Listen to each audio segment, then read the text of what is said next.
you like that the audiences to take away from seeing these two sworn enemies manage to cooperate and respect each other? You never, in terms of the audience, we never want to repeat ourselves. We don't want them experiencing the same emotion or relationship, you know, from movie to movie. We need to develop it. And if you take a certain amount of satisfaction or pleasure in the fact that Quaritch and Sully seem to be relating better or actually cooperating, I think that's great, because that, you know, it just represents development in the story, in the narrative itself. Do you want to add something, Sam? No, I'm good. Okay. Nothing to add to that. I really like that your characters are quite different in some things, but in others they are pretty similar. Yeah. For example, even though they are trying to protect their children, Jake and Quaritch are in part responsible of the violence their kids inherit. What conversation do you think your characters open about the responsibility adults have in younger generations? Look, I think it's weird. These two guys become more human as they drive a Na'vi body. And I think this responsibility towards their children is hard because they're both warriors. Speaking from Jake's point of view, he doesn't want to he can see in his son, Loak, that reflection. And part of him wants to protect him from going into more bloodshed. He lost a son because of the war. He doesn't want his son to go down that same road. So, you know, these are great qualities to explore as a character, because they're about a duality between doing what you believe is right and your instinct. And it's you know, they're kind of classic kind of tropes that we're trying to explore.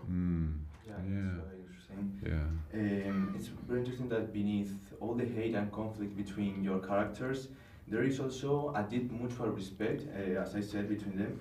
What do you think that they see in each other in this meaning that they have reasons to kill each other, but each time that they share screen, you feel this sense of respect they have. Look, you're exactly right. That respect is interesting. They don't call each other bad names, if you notice. They call each other colonel and corporal. The hierarchy, the ranking is still amongst them, and it's in their DNA. And I think they see, you know, we were discussing earlier, you said that cool thing about, it's almost like Jake's trying to turn him into Jake or something. I can't recall what you were saying. It was really interesting. Well, he's sort of emulating. Yeah. Quaritch in some way, on some level, is starting to emulate Jake. You know, look, it's unconscious. This is kind of this can get really deep, this conversation. but look at it this way. This character, when we first meet him in Avatar, he's in a wheelchair picking fights in a bar. This guy is suffering from major trauma, okay? And he is delivered to this place. And his brother died.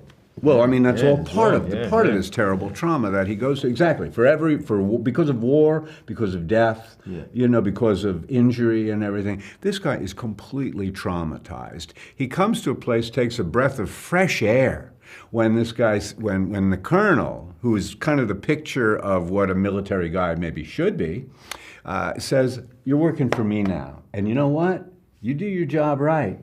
You're going to get your legs back and everything's going to be good." Well, that's a false promise, it seems to me, but it gets him out of, I was going to say out of the woods, but kind of into the woods in a way, and then he really discovers what it is, what therapy, what healing is really all about, you know what I mean? So I just think that the journey that this character takes, and this is the reason that he's the protagonist of this story, because his trauma was so deep, and his healing is so essential and so beautiful. Then when you go into the woods, you're kind of healing. Well, the thing is, but Quaritch's trauma is a bit different. It is. He lives off it. He feeds off his own sort of negativity in a way. He has not been. He celebrates his injuries, his scars and stuff like that. That's how deeply troubled he is, it seems to me, you know. He's a thick motherfucker. It's good that you prefaced all of that by saying this could get deep. I'm sorry, I didn't mean to go on like that. But there you go. It's what's really interesting, because so much of what's going on is everybody's talking about the development of character, the development of story. In essence, you really do need to go back to the very beginning with this character, and if you do that, things sort of, it seems rather clear, you know, in a way. And God, where's it going to go? Will he ever be healed? Will he ever be healed? That's the essential